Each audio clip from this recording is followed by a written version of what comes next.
ఎంపీటీసీగా పోటీ చేసిన వ్యక్తి ఆంధ్రజ్యోతి విలేకరి. మరి అతను తెలుగుదేశం గురించి పాజిటివ్ రాస్తాడా, నెగిటివ్ రాస్తాడా? చెప్పండి.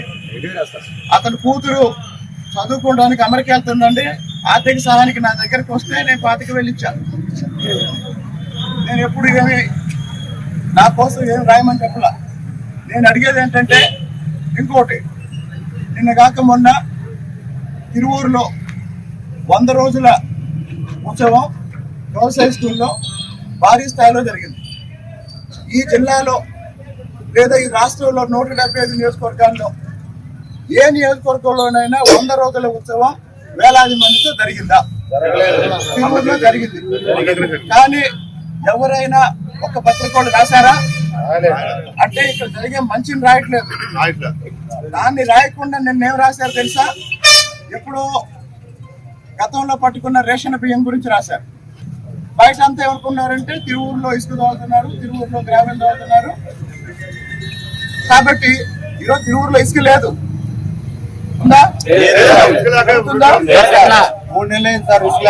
పక్కా వాగులో ఇసుకుంది, పక్కా వాగులో ఇసుకుంది. ఎవరన్నా వెళ్ళి ఒకరోజు నాకు మన గుల్లపల్లి వెంచర్లో మాజీ ఎంపీపీ గద్దె వెంకన్న గారు ఇల్లు కట్టుకుంటూ ఒక 5 ట్రిప్పులు 10 ట్రిప్పులు ఇసుక కావాలి సార్ అంటే తెచ్చుకోండి అన్న. ఆయన ట్రాక్టర్ పెట్టంగానే వెంటనే ఫోటోలు తీసి సోషల్ మీడియాలో పెట్టారు.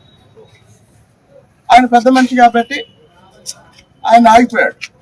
ఇప్పుడు విజయవాడ నుంచి బయట ప్రాంతాల నుంచి వేలాది రూపాయలు పెట్టి కొనుక్కుంటున్నాడు. కాబట్టి ఎవరైతే ఇంకో విషయం చెప్తున్నా, కొంతమంది నా దగ్గరకు వచ్చి మేము బ్యాక్ ఆట ఆడతాం అని చెప్తే వద్దని చెప్పారు. అయినా సరే ఆడారు. పోలీస్ స్టేషన్కి వెళ్ళిపోయారు. అరెస్ట్ చేసి ఓ సర్పంచ్ని, చిట్యాల సర్పంచ్ని, వాడికి సిగ్గు సరే ఉంటే ఇంకా సర్పంచ్ పదవిలో ఉంటాడా? చెప్పండి. బ్యాక్ ఆట ఆడుతూ చిక్కి పోలీసులు తీసుకెళ్లి బొక్కలో వేస్తే ఆ చిట్యాల సర్పంచ్ తుమ్మలపల్లి శ్రీనివాసు వాడికి సిగ్గు శరం ఉంటే అసలు సర్పంచ్ గా ఉంటాడా? చెప్పండి. అలాంటి వెధవులు సర్పంచ్ గా కావాలా? చెప్పండి. కనపడితే చెప్పు తీసుకొని కొడతావాడిని. కాబట్టి ఇక్కడ కొంతమంది తిరువూరులో అభివృద్ధి జరగకూడదు అనే లక్ష్యంతో పనిచేస్తున్నారు. 100 రోజులు అన్ని గమనించా. ఈరోజు చెప్తున్నా, రేపటి నుంచి ఎవడైనా సరే తిరువూరు అభివృద్ధికి వ్యతిరేకంగా ఏమి రాసినా వాడి ఇంటికి వస్తా. దమ్ముంటే ఆంధ్రజ్యోతి విలేకరిని ఆ ఊరు వెళ్దాం రమ్మనండి. అంటే నన్ను బ్లాక్మెయిల్ చేయాలనుకుంటున్నారా? భయపెట్టాలనుకుంటున్నారా? నా ఇంట్రెస్ట్ కూడా పీకలేరు. నేను చెప్తున్నా, నా ఇంట్రెస్ట్ కూడా పీకలేరు. పెద్ద పెద్ద మగాళ్ళు అనుకున్న వాళ్ళు ఇంట్లో కూర్చున్నారు ఈ రోజు.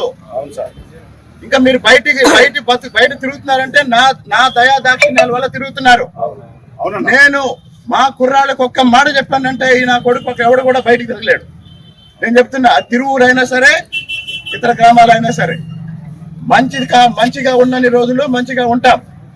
కానీ సహనాన్ని, మంచితనాన్ని కూడా పరీక్షిస్తే ఎవరికి ఎలా బుద్ధి చెప్పాలో అలా బుద్ధి చెప్తాను. ఎవరైతే భవన నిర్మాణ కార్మికులు ఉన్నారో ఈ భవన నిర్మాణ కార్మికులందరూ ఒక 2-3 రోజుల తర్వాత సమావేశం పెట్టుకుంటాం, అందరినీ పిలుద్దాం. ఇప్పుడు మనకి వాగులో ఇసుకుంది, కానీ ఎవరన్నా ఒక ట్రక్ తీసుకొని రాగానే కొంతమంది తిరువూరు అభివృద్ధిని ఆపటమే లక్ష్యంగా ఫోటోలు తీయటం, ఎంఆర్ఓకి పెట్టడం, ఫోటోలు తీయటం, అధికారులకు పెట్టడం, లేదా ఫోటోలు తీయటం, సోషల్ మీడియా పెట్టడం. తిరువూరు అభివృద్ధికి వ్యతిరేకంగా ఎవడు పనిచేసినా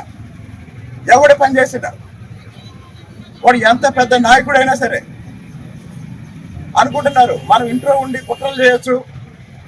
మనం ఇంట్లో ఉండి కొంతమంది ఇళ్లలో ఆడవాళ్ళను కూడా వాడుతున్నారు. కొలిపూడి శ్రీనివాసరావు ఎక్కడ దొరుకుతాడు, కొలిపూడి శ్రీనివాసరావుని ఎలా కంట్రోల్ చేయొచ్చు అని సిగ్గు సెరవలేని నా కొడుకులు ఇళ్లలో ఆడవాళ్ళను కూడా వాడుతున్నారు. ఇంతకన్నా నీచులు ఇంకెక్కడైనా ఉంటారా?